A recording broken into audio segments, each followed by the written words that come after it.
Alan Wake. Alice has been kidnapped. Alan, please help me. Alice? You'll do exactly what I say if you ever want to see your wife again. I can't tell anyone except my agent Barry. Damn it, Barry, they'll kill her! You're my best friend, and I'm worried that you're not right in the head. The ransom is a manuscript I supposedly wrote that's coming true before my eyes. It happened just the way it was on that page. So dark. I have found only a few scattered pages. I want the entire manuscript. The deadline is in 2 days. I found Mr. Wake's pages. Good girl.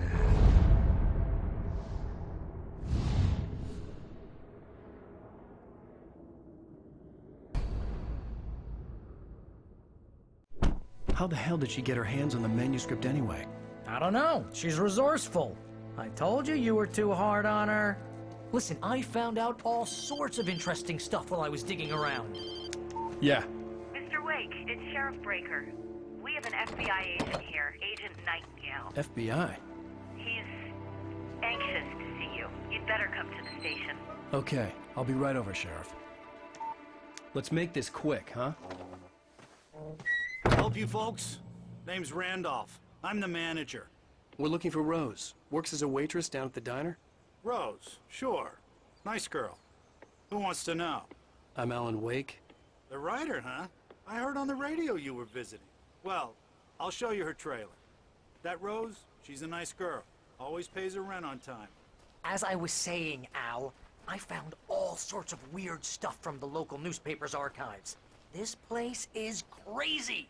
Disappearances, mysterious deaths, urban legends come true, and, get this, most of this stuff takes place around Cauldron Lake. Well, you ain't wrong, mister. The Indians thought the lake was a doorway to the underworld. I'm the God-fearing type myself. I don't hold with that sort of thing. Yeah, okay. Anyway, there was an island there owned by a guy called Thomas Zane. Now, some of the articles I found about him make him out to be a famous writer, but I ran a bunch of searches, couldn't find a single thing he wrote. Zane was heavily into diving, so much so that the place came to be called Diver's Isle. But the volcano under the lake erupted in 1970, and Zane went down with the island. Yeah, how about that? It was there in the morning, as if it had fallen from the sky. But it would take a tornado to lift something like that. We're damn lucky it didn't crush any of the trailers.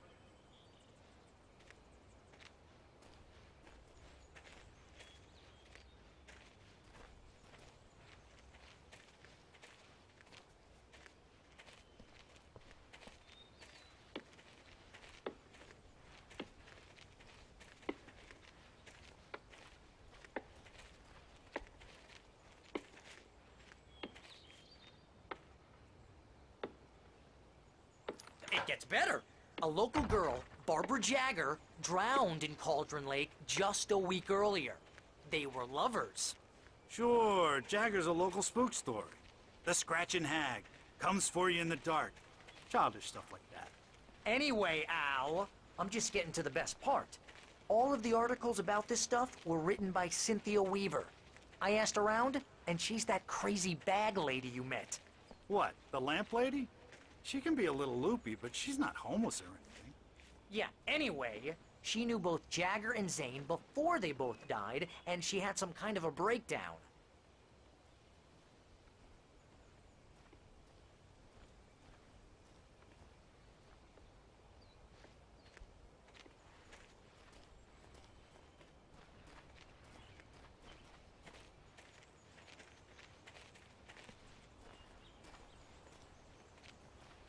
Well, mister, this here's Rose's trailer. You mind me asking what you want with her? We're just here to talk to her, pal.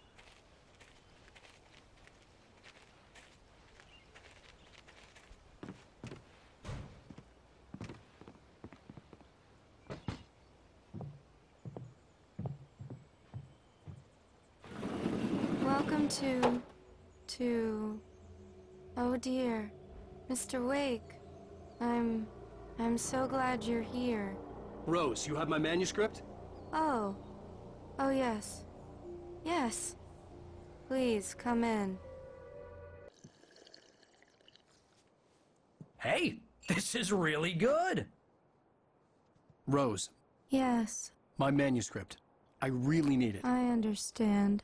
I know what you need. A muse to inspire you. Oh, for Barry, she doesn't have anything. Yeah, hey, Al, what's...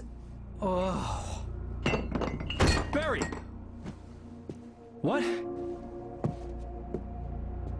What?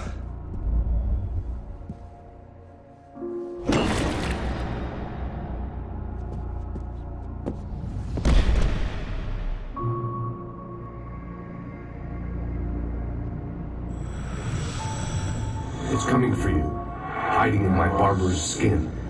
I'm too weak to stop it. You must turn the lights on. I promised I'd come visit you and your lovely wife. You must finish what you started. I insist. You must turn the lights on. Turn the light on. Back to work, boy.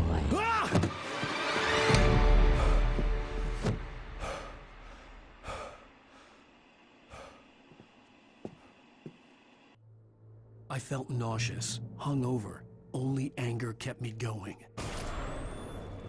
I can't tell reality from dream anymore, but it seems I have an imaginary editor to help me.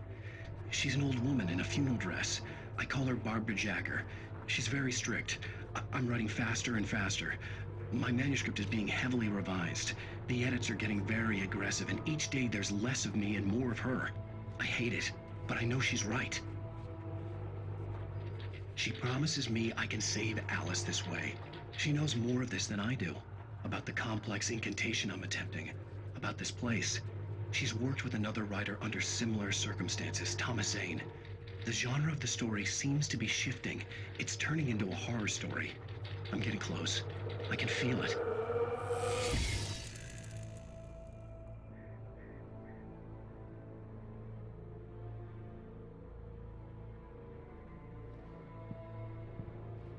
Rose took a day from me. I had less than 12 hours left to meet the kidnapper.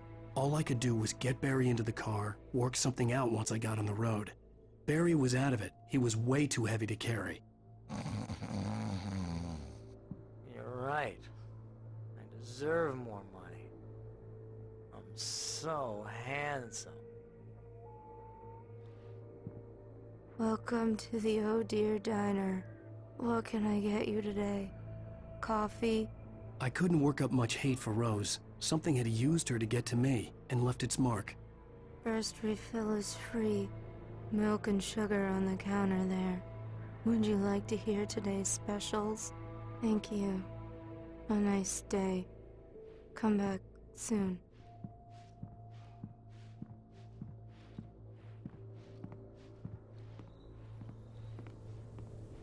My gun and flashlight were gone.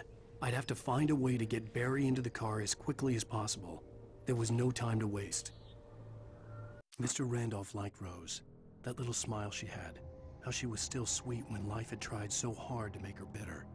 It wasn't any of his business what she did in her trailer. But those strangers, the writer and his smart-ass sidekick, looked like trouble. And they'd been in there for hours, way past her normal bedtime. He reached for the phone and called the sheriff's station.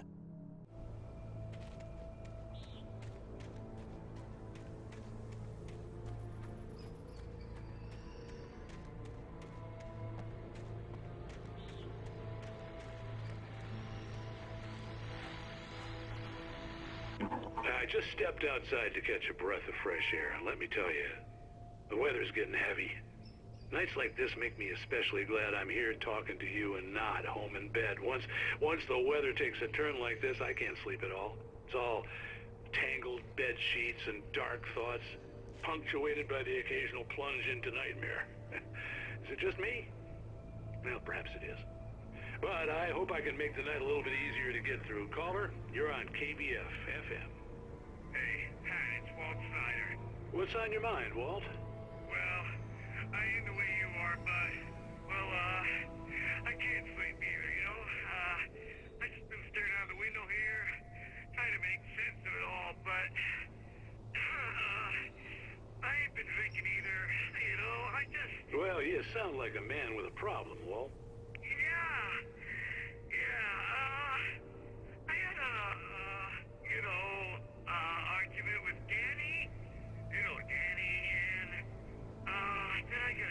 the law, you know, and I'm just, well... I heard something like that, Walt. Yeah, well, you know, he's, you know, Danny's my best friend, and, they let me bail today, and now I'm just alone here at the window, you know, waiting. Man, and there's something in the air tonight, man. I was just outside looking up at the sky above our broadcast tower thinking the same thing. What are you waiting for, Walt? I don't know. You know, something's gonna happen. You know, I think I better go. Walt, maybe... No, thanks, Pat. Well, good luck to you, Walt. Hang in there. Let's take a little break, folks. This weather's really something else, huh? How can I be sure you'll walk away?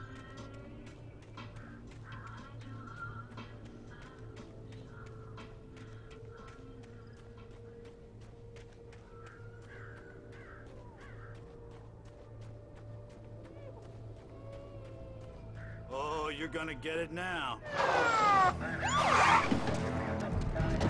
God knows what you've done to that poor girl. This is Agent Nightingale, FBI! Get him up, Hemingway! You're under arrest! You move a muscle, I'll unload right in your goddamn face! Stay right where you are, Spillane!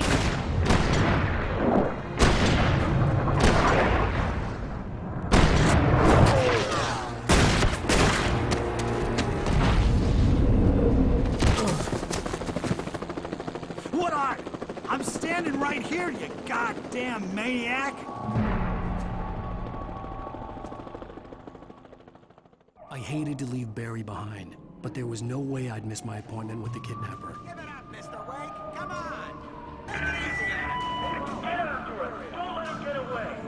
Move it! Move it! Move it! I'll have you shot if you let him get away!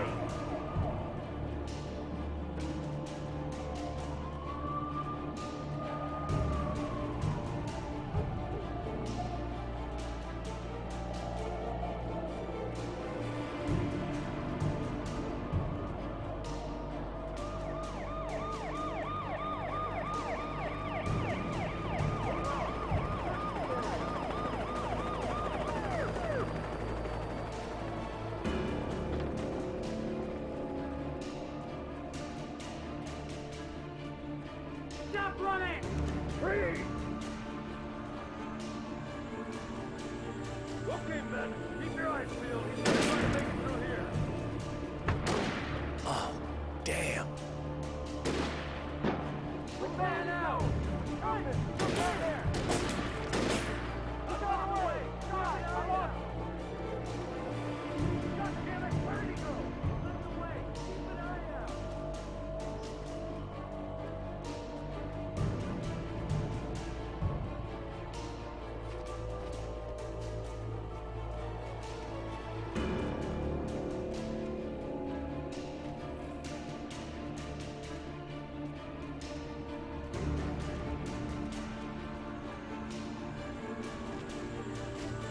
He's gone! Come on, guys! We need to head him off! For decades, the darkness that wore Barbara Jagger's skin slept fitfully in the dark place that was its home and prison. It was hungry and in pain. It dreamed of its nights of glory when the poet's writing had called it from the depths and given it a brief, terrible taste of power and freedom. The rock stars had stirred it from the deep sleep the poet had sunk it back to in the end. When it sensed the writer on the ferry, it opened its eyes.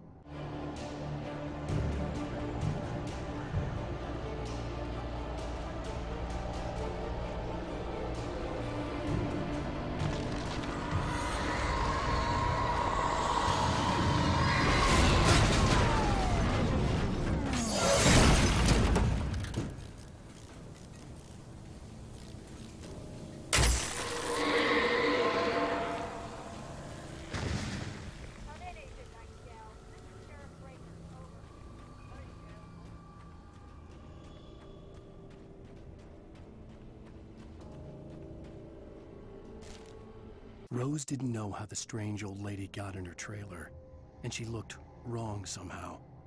The woman showed her teeth in an approximation of a smile and traced a finger down Rose's cheek. "Pretty girl," she said. Rose felt as if she was falling asleep, but her knees didn't buckle. The crone spoke in a whisper, her words ice cold and dark in Rose's ear.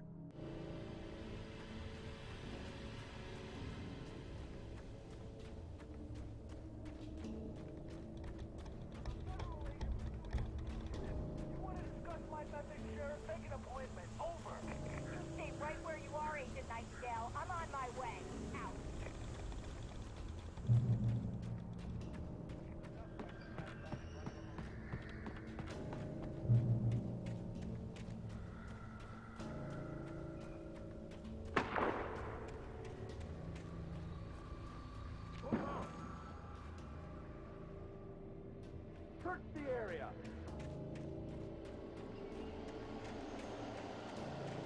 Stay sharp. This way.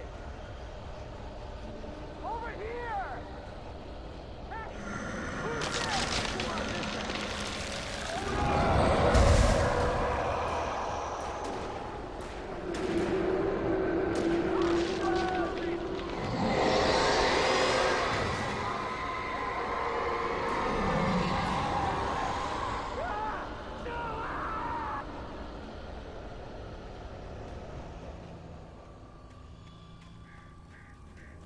This horror was everywhere I went, circling me.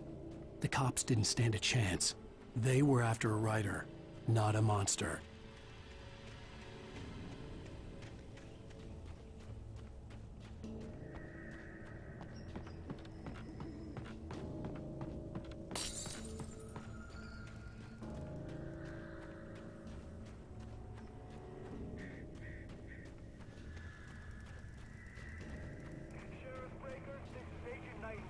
I've lost contact with person men you assigned to me. It's Wake's doing. Wait, are you seriously telling me that geek writer just took out my deputies? Are you kidding? I mean, have you seen this guy? He wears a tweed jacket. Over. He's the guy we're chasing. If it's not him, who then? Bigfoot? Over. I don't know yet, but I'm not in the habit of jumping to conclusions. That tends to come back and bite you in the ass. Out.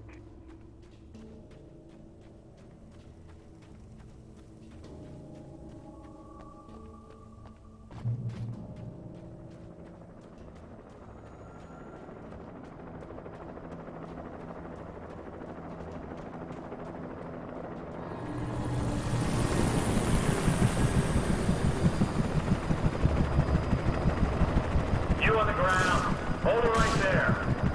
There's nowhere to run. Freeze!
This is James. Mulligan, Thornton, come in. Over.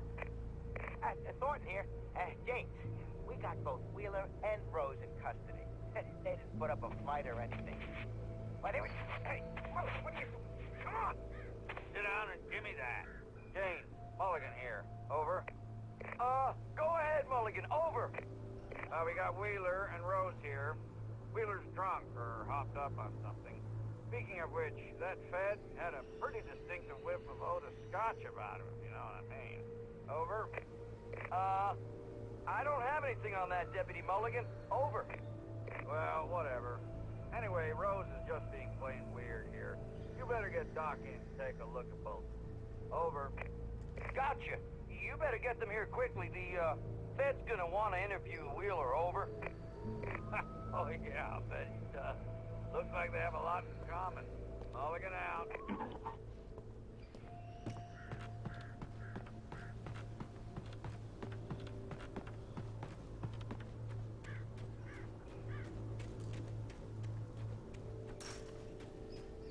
I imagined that the broadcast tower in the distance was part of the local radio station.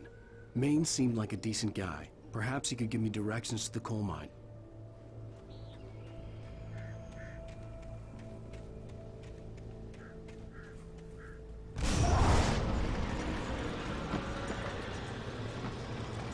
Unnatural shadows clung to the gate. The darkness that was after me was trying to stop me. I wouldn't get through without a light.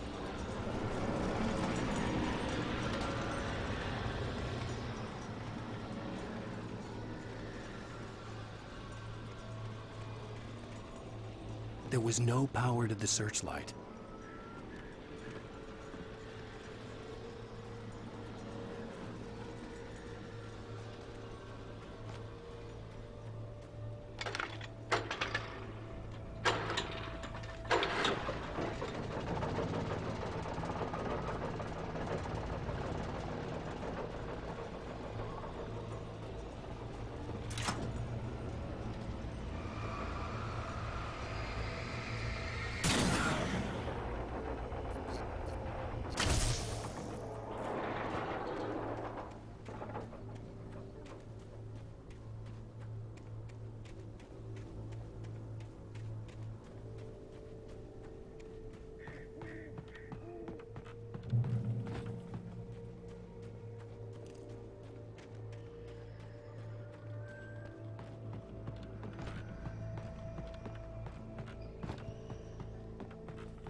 It took me a moment to recognize the flashbang grenades.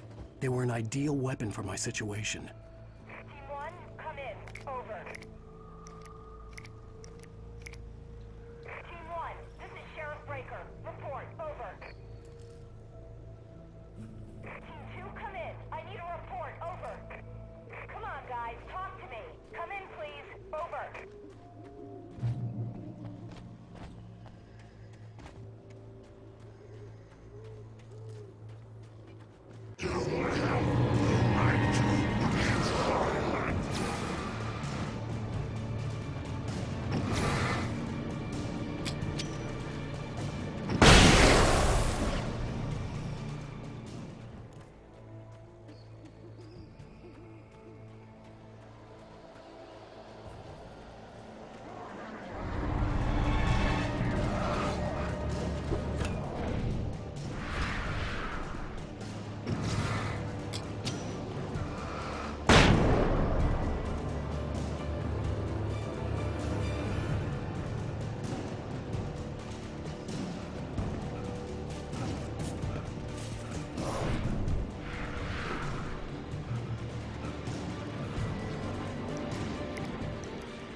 Call. You're on KBF-FM with Pat Maine. It's Milt Peabody, Pat. What's on your mind, Milt? Well, I live near the trailer park, Pat, and there's a big ruckus going on over there. Well, that's just up the road from me, too. What's going on, do you know? I don't know, but there's a bunch of police cars there, lots of sirens, a helicopter buzzing around, and I think I heard some gunshots. Gunshots? Yes, sir, like from a pistol. So can you find out what's going on? Because it's just next door and they're popping off guns there. They're still shooting? No, it was maybe 10-15 minutes ago. It sounds serious, Pat. I'm telling you, it don't sound like no party. Well, I'm certainly going to give the station a call, Milt. Okay. You'll hear it here as soon as I hear from them. Okay, thanks.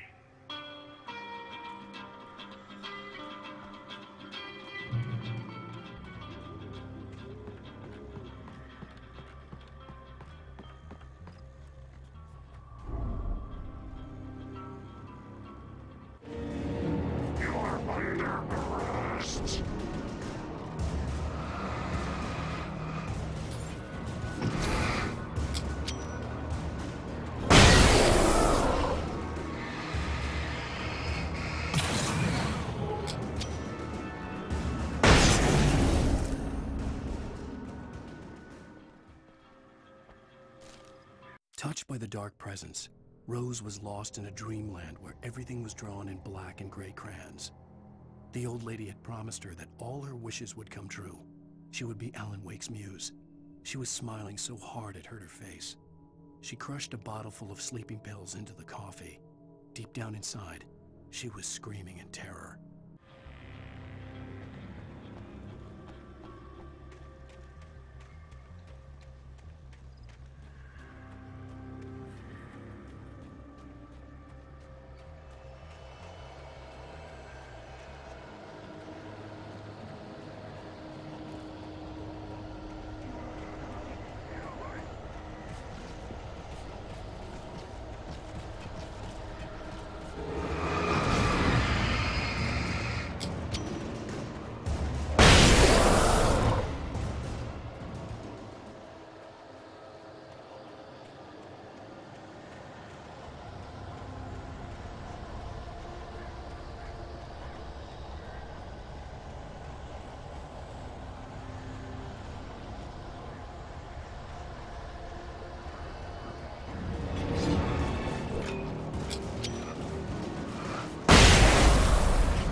I hope Maine could lend me a car to get to the coal mine. It's Lorna Miles. Oh, why, hello, Lorna. What do you have for us? Well, I just don't see why the cops bother with the trailer park. What do you mean? It's a trailer park. Of course you're going to have trouble in a place like that. I mean, what do you expect? The sheriff should be helping us normal citizens instead of wasting resources on those people. Well... Let the trash sort themselves out. I'm sorry, but my granddaddy settled in Bright Falls in 1911. Well, thank you very much for that compassionate viewpoint, Lorna. How can I be sure?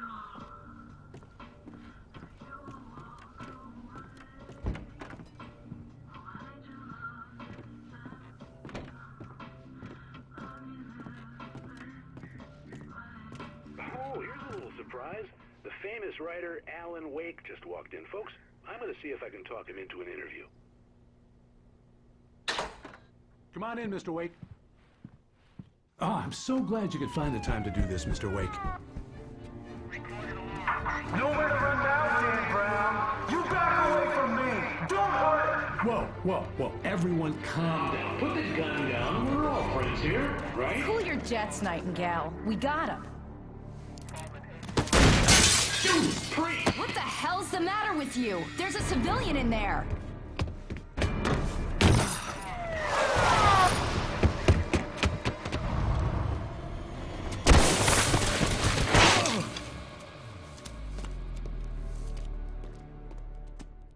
get you yet, even if it kills me. You hear me? You hear me, H.P. Lovecraft? I had fallen off so many cliffs it was ridiculous. That's what you get for naming a book The Sudden Stop. It was probably good I hadn't had the chance to tell Maine where I was going. I'd have to lose the cops and find my own way to the mine.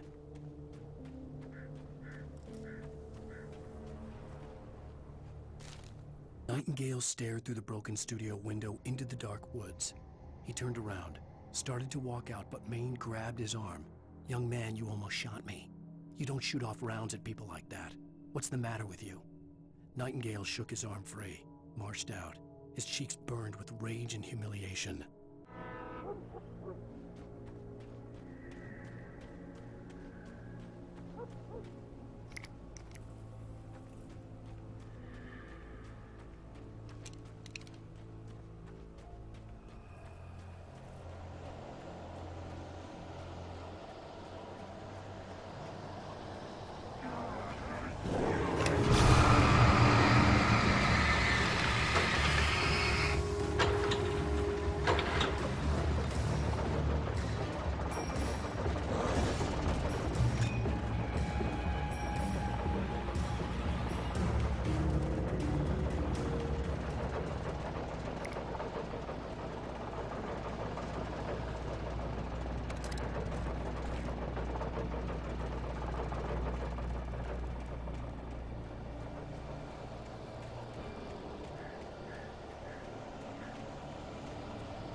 There was no sensible reason for the power company work lights to be here. It was almost as if they'd been left for someone like me to use.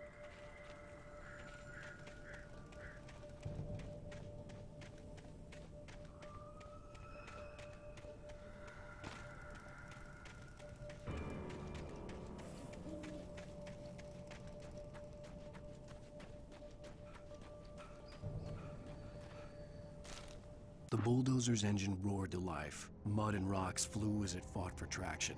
It crashed through the concrete wall and landed heavily in the yard. If it were an animal, it would have shaken its head after the impact, fixed its eyes on me, and charged. Of course, it had no head, nor eyes. Shadows crawled on its form, twisting it into a monster. Then, it came for me.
Sarah trusted her gut, and her gut said Agent Nightingale was an asshole. He felt wrong, and it wasn't just the smell of stale booze. It was in the way he flashed his badge, pulled rank, the look in his eyes when he wanted answers.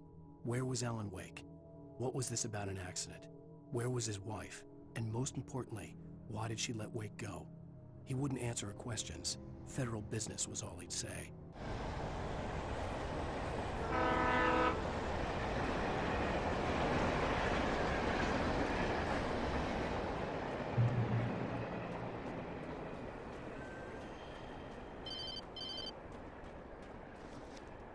Hello?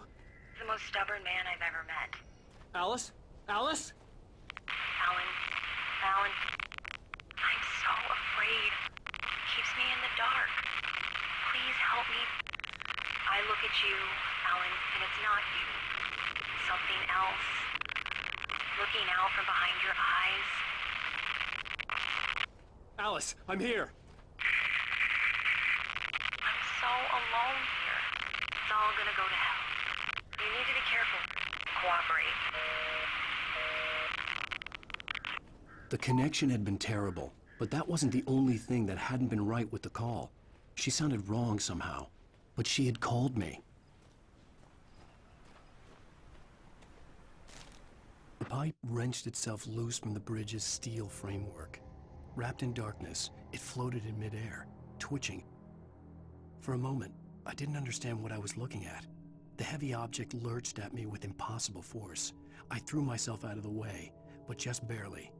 When I turned my flashlight on it, it shook in a dark rage before it flew at me again. I could see a railway bridge up ahead and a warehouse of some sort on the opposite shore. I hoped I could find a car from there.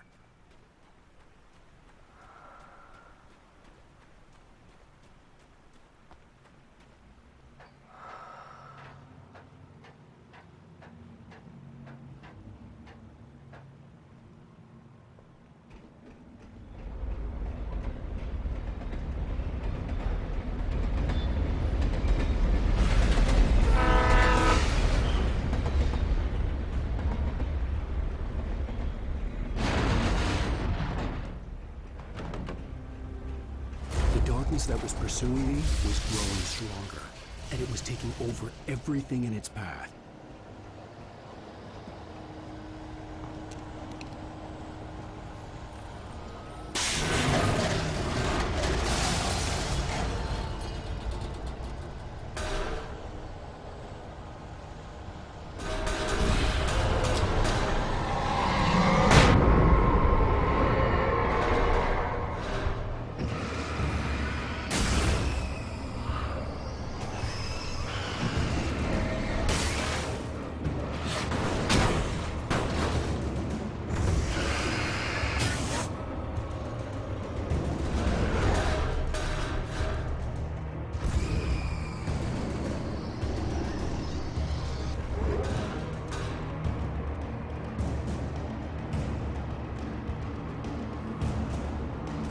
I slammed the door shut right in his smug face.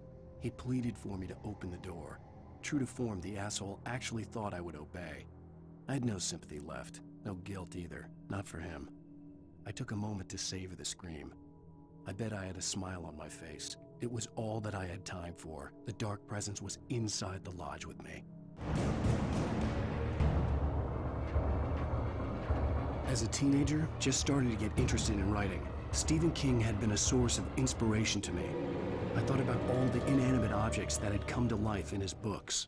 No one is safe in a good horror story. Certainly not the protagonist. That's what makes them fun. This was anything but.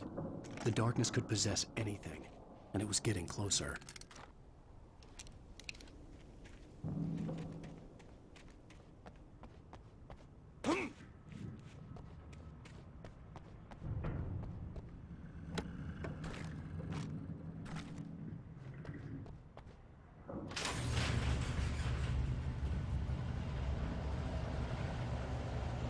Did you call 911?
take the facts of our existence for granted, unaware that they are merely a thin veneer of desperate self-delusion covering a vast cosmos of madness and horror.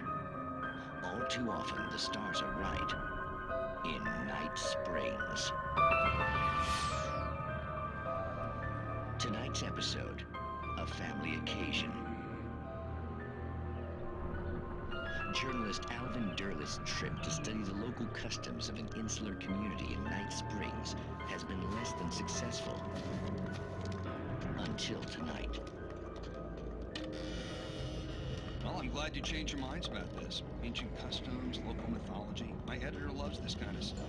Well, Mr. Derleth, we don't want to feel like we're on exhibition, but you have demonstrated the seriousness of your intent.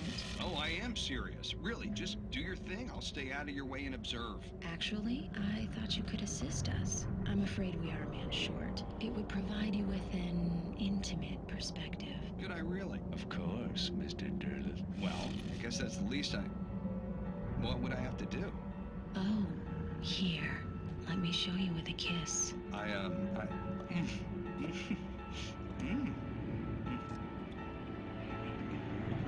What did you...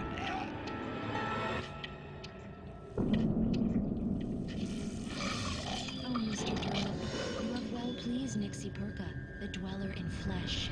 Your body shall host 1,000 young, and all shall be glory.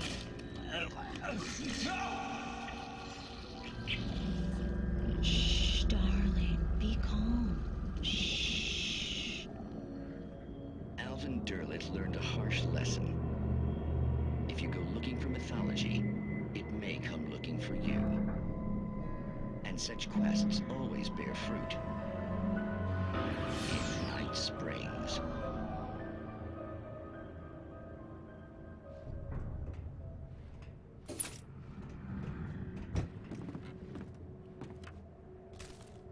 The darkness surged towards me, sucking everything loose from the ground into its depths, tugging at my clothes. I saw the flare the kidnapper had dropped and threw myself towards it just as I felt my feet leave the ground. The darkness embraced me with the force of a tornado. Somehow I managed to light the flare. The darkness roared and cast me away. I fell toward the dark waters of the lake far below.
I had never been this glad to see the sunrise.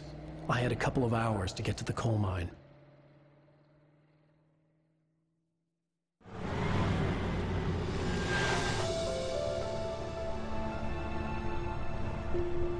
The coal mine wasn't far now.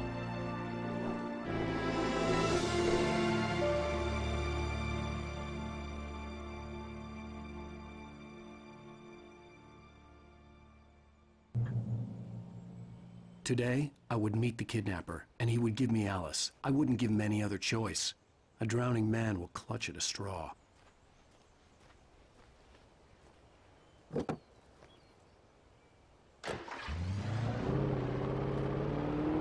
Little by little, without realizing it, I'd come to believe that the story in the manuscript was coming true. The current of its narrative had taken me deeper and deeper into dark waters. Alice had been taken from me.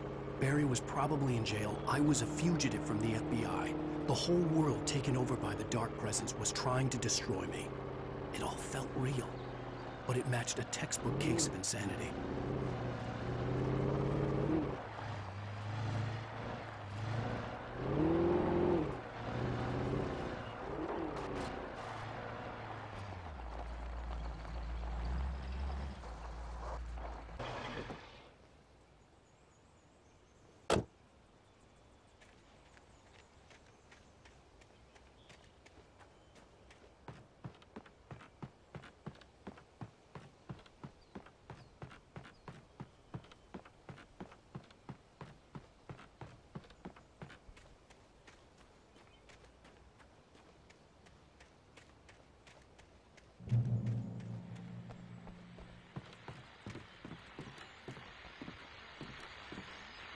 This is Pat Main, and you're listening to KBF-FM. Folks, I want to apologize for kind of abandoning you to that looping music track last night, but I was detained. You see, I encountered a big-shot G-man with an itchy trigger finger who could use a lesson in manners and a boot in the ass, not necessarily in that order either. Now, folks, I know I'm not being very informative here, and I apologize for that. I really should just keep quiet, but I'm just so peeved right now, because some people just shouldn't be carrying badges. I'm just glad that our Sheriff Breaker was there to straighten things out. And if someone I met last night is listening, let me just say, I'm sorry if my mouth got you in trouble. I'm pretty sure you're not the bad guy here. Godspeed, son. I hope you know what you're doing. Now, on a lighter note, I'll be talking to Dr. Nelson all morning. But first, a little music.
Welcome back to KBF-FM. Hope you enjoyed that tune. Now, Doc, you were talking about life and finding that special someone, that soulmate. Well, you were talking about that. I was saying I don't buy it. Well, see, to me, that's strange, because I always pegged you as a hopeless romantic. You got me there, Pat. But I think love's where you look for it. And you do a lot of looking, sure. But the idea that there's that one special person out there for you, and if you miss that chance, it's gone forever, and you're forever incomplete. I mean, isn't that depressing? Or, heck, childish even? There's plenty of fish in the sea. And apparently a fisherman has a fishing analogy for everything. But what you're saying, isn't that a little harsh? Well, no. What I am saying is that your potential for finding that connection isn't limited to what's essentially a chance encounter. How's that harsh? Yeah, well, I guess that's a nice thought, but let me say something personal here. Okay. Now, well, I don't disagree with you exactly, but I can't really fit that together with what I feel, what I felt for someone, because she was the one. She was. And I let her drift away from me. Maybe I didn't put in the work, I don't know, but well, since then, and it was a long time ago, but since then, there hasn't been anyone, not like her. And I'm not saying I dwell on her or haven't moved on. I like my life. I'm not living in the past, but I do miss the way she completed me. You can't argue with the heart, Pat. I'm sorry, folks. I had kind of a scary experience last night, and let's just say it's shaken a few things loose.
For Mott, spying on the writer on the ferry had been a disappointment.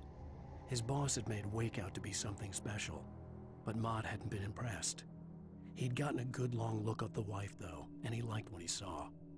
Mott had fantasized about goading Wake into a fight, but it hadn't happened. Still, he'd get his chance to see if the writer had anything in him. He'd been promised as much.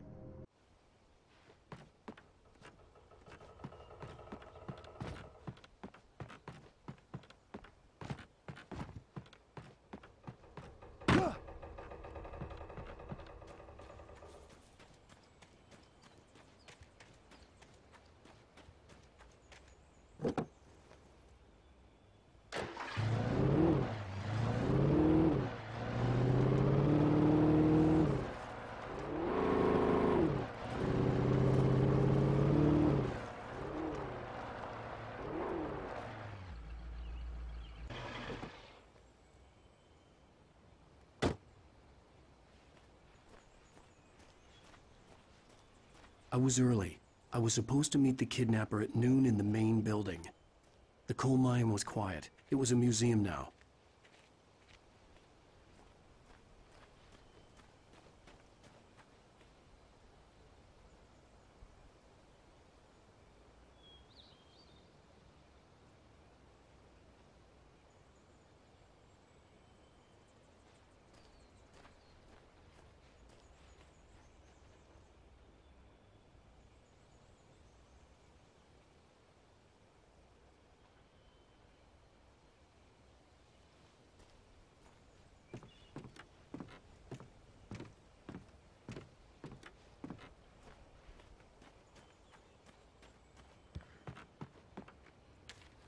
With Nightingale gone and the night wind blowing in through the broken studio window, Maine stared at Sarah.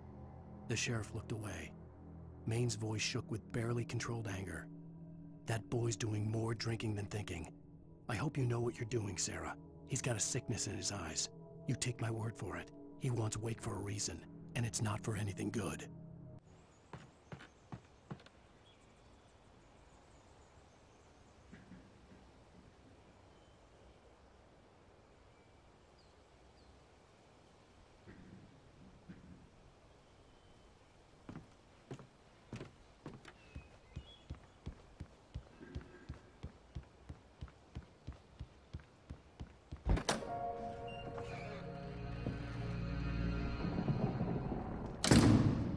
I didn't want to go outside. Cops had to be looking for me. The noon sun turned the place into a sauna. The day dragged on. Different scenarios ran through my mind. Ways of how I'd torture the kidnapper to get Alice back. Or the different horrible things he could have done to her. I imagined her dead. I had no way of knowing she was still alive. It was killing me.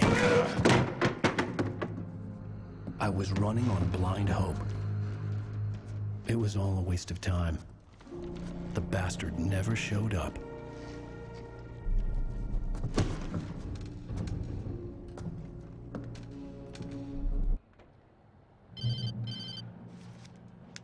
Wake! Where the hell are you? Change of plans. You know where Mirror Peak is? It's a big mountain north of where you are. You follow the path from the mine, you can't miss it. There's a lookout point there. I'll be waiting. I'm through being jerked around by You you. want to see your wife alive? Because if you do, you better watch what you say to me. Do we understand each other? I want to talk to Alice. Yeah, and I want the manuscript. Don't keep me waiting, Wake. Hello? Hello! I'm gonna kill him! I had to get to Mirror Peak.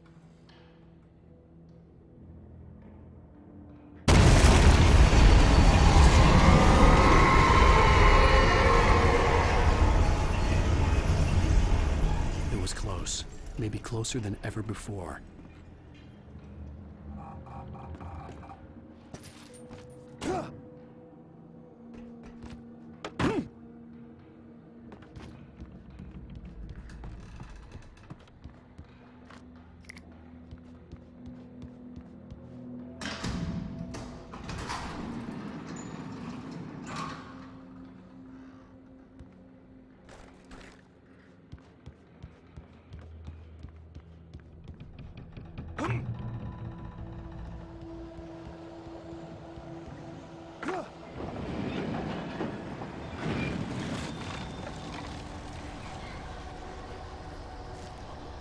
When Thomas Zane fell for Barbara Jagger, it happened fast. She was young, vibrant, and beautiful, full of life. He had never been a very happy man, and without any seeming effort, she had changed all that. Zane felt good for the first time in his life. Everything she did was another piece of a jigsaw puzzle he hadn't even known he'd been missing. And best of all, she made the words flow, strong and sharp. She was his muse.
The only way to reach the hillside ahead was to go through the building. I had to find a way to avoid electrocution.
Some of the taken retained echoes of their former selves, but these were just the nerve twitches of a dead thing.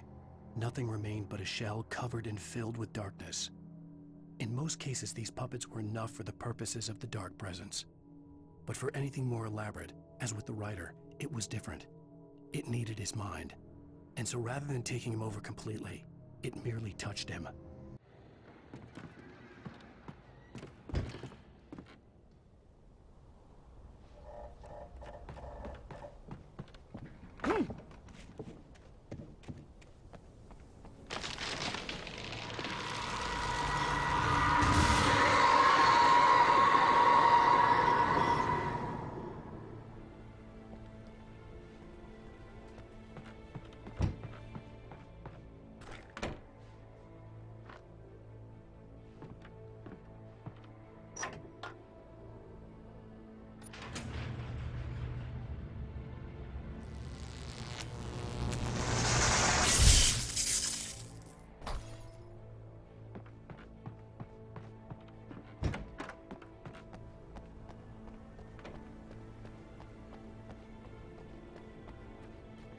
There was no way the flashbang grenades were standard power company equipment.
I stared through the bars of the jail cell.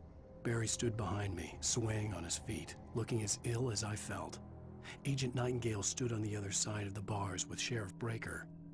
Nightingale had a stack of manuscript pages in his hand. He seemed unhinged as he gloated. "Well, I've got you now, Raymond Chandler. It's all here. All the evidence, including conspiracy to murder a federal agent."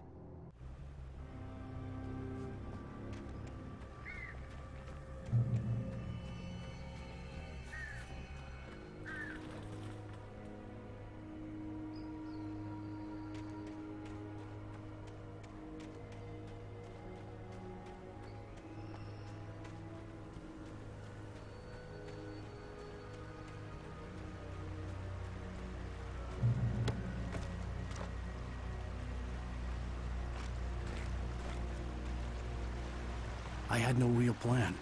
I was going to give the kidnapper all the manuscript pages I had for Alice. If that wasn't enough, I'd hold him at gunpoint and make him talk.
The dark presence was moving ahead of me in the same direction I was going. A cold feeling settled itself in the pit of my stomach. Was it going for Alice?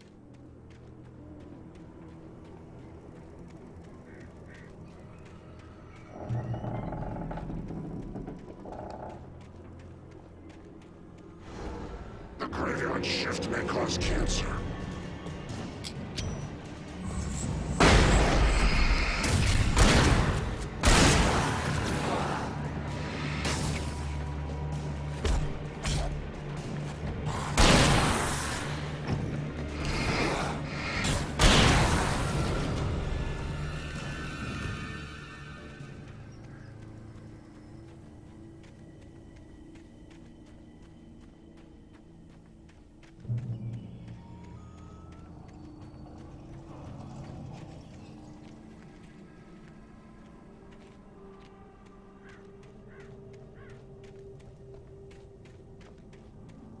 The place was dead, a ghost town. Had been for decades, maybe a century.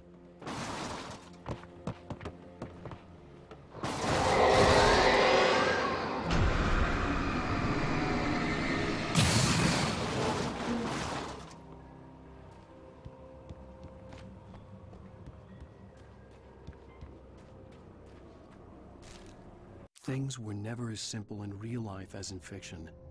I had lost count of the times I had wished there'd be a clear reason for my writer's block. Something to fight, something to lash out on. There wasn't. I was filled with doubt. I was nothing like the hero in my books. Alex Casey had gone through his life with single-minded determination, never wavering from his goal. Even now, I was angry at myself, angry at Alice, angry at Barry. I was fumbling and I had no plan.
Anything outside of writing is a struggle. I feel ill. I managed to make my way downstairs. There's a shoebox filled with books and papers by Thomas Zane. It's very hard to focus, but I managed to read some of it. He's a poet, and a good one. He writes of muses and creators summoning fabulous things from a magic lake, using his powers to shape the world of a realm of gods and dreams and demons, dark things that wait for a chance to slip through, wearing the flesh of men as disguise. Zane writes about himself, his girlfriend being taken over by a dark presence, about growing scared of the lake. Zane believes it's a mirror to the gaping void of darkness above, where some Lovecraftian presence lurks. I crawled back upstairs, I'll borrow these things for my story. They ring true. They fit.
The kidnapper had sent me a text. The message was full of spelling errors and insults. It was telling me to hurry up.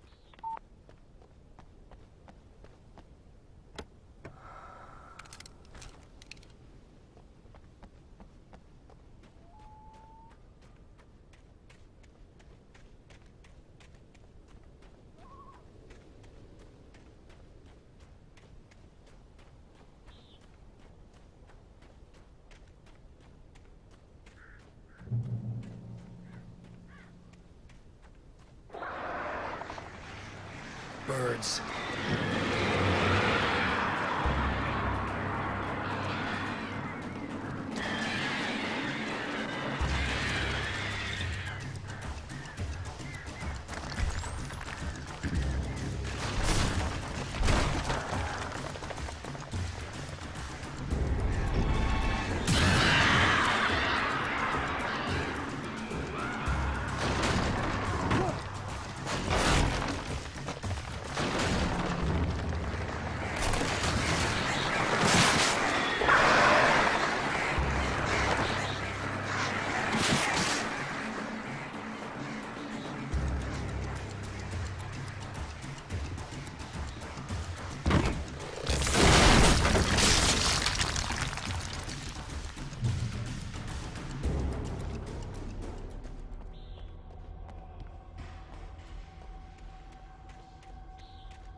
Without warning, the headache stabbed at my brain.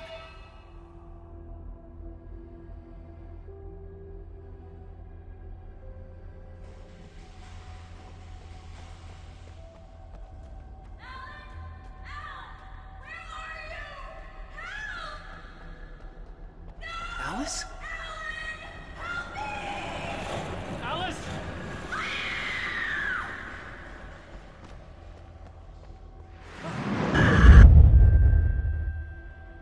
I'm losing it. I gotta get out of here.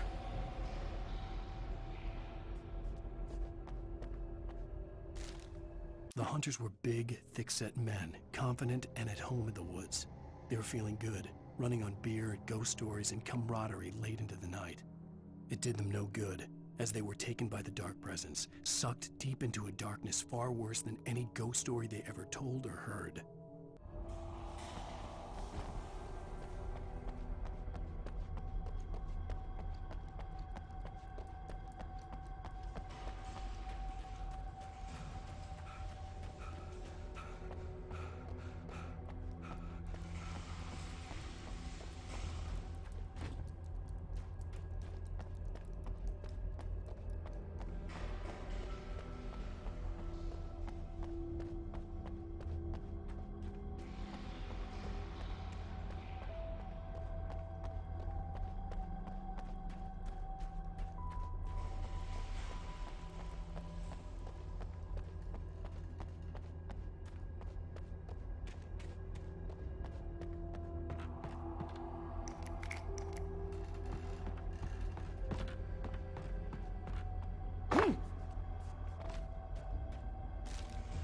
behind the closed doors and curtains of his grimy room at the Majestic, the local motel. Nightingale could feel the locals' eyes on him, the unrelenting pressure of their judgment. He forced it out of his mind. For all he knew, they could all be under Wake's spell already. You do what you have to do to get the job done. He took comfort from the bottle in his hand. Please, he thought, just let me get through this.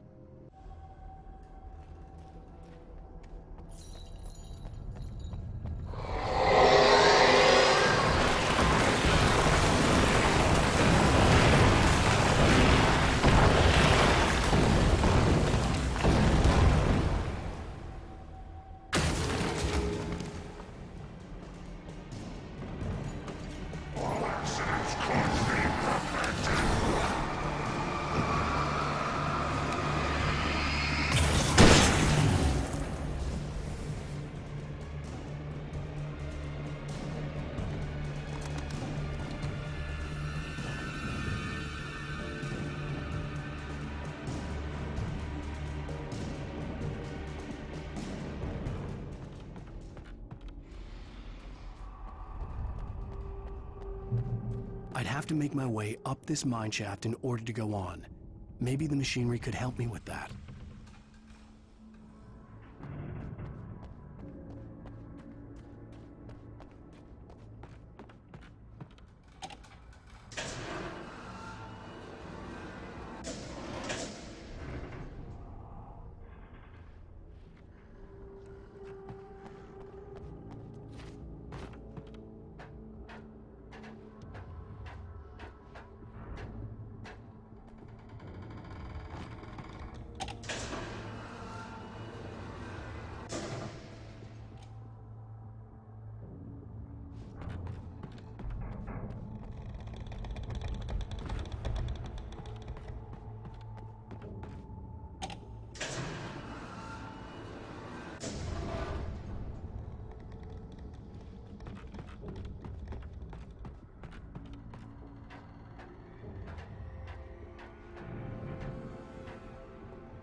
Lightning flashed behind the windows of Cauldron Lake Lodge.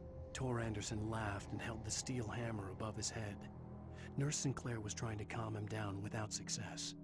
Tor grinned madly and shouted, "My hammer's up. Here's a friendly poke from Molnir, wench." He brought the hammer down with all his might on Sinclair's head. "We're on a comeback tour, baby."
Great. Another cable car.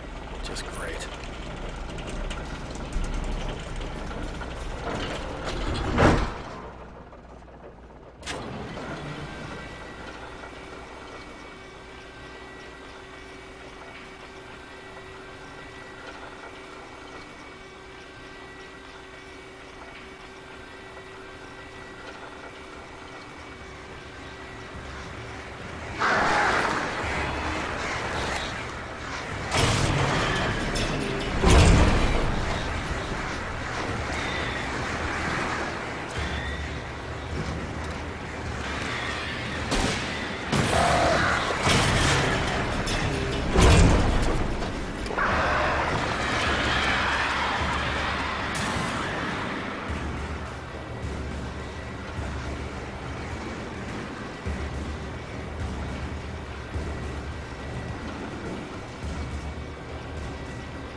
Maud had checked all of Stucky's rental cabins. There had been no sign of the Wakes. It was dark when he'd found their car parked at the end of the road by Cauldron Lake. It made no sense. They must have taken a wrong turn, but there was no sign of them, and the car had been there for hours already. Frustrated, Mott stood on the rotten ruin of the footbridge that had once led to Diver's Isle before it sank beneath the waves years ago. The boss wouldn't be happy.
I could see Cauldron Lake. I thought I could make out the spot where the island and the cabin had been.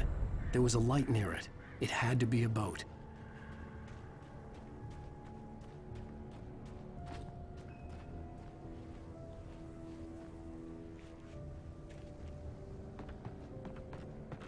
I was close now. I had to get there fast. I dreaded what I would find. I tried to hold on to Alice, but her form melted away. I was losing control. Dr. Hartman stood in her place. I wanted to hit him, but my arms were jelly. He smiled. It was a reassuring smile, and I hated him for it. I had to give you a sedative. Don't fight it. You went through another rough period. Right now, it's very important that you stay calm. We don't want you to have another episode. You're a patient at my clinic. Have been for a while now.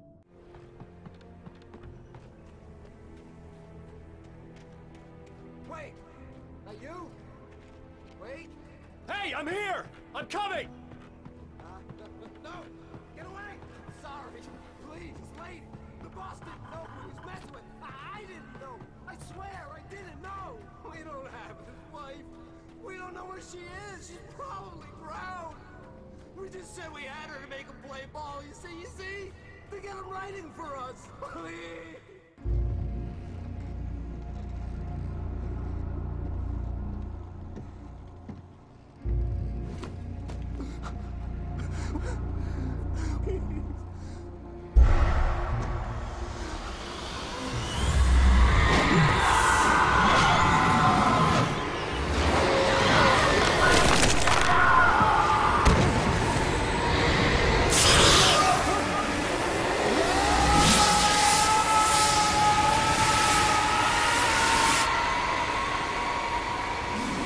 Oh,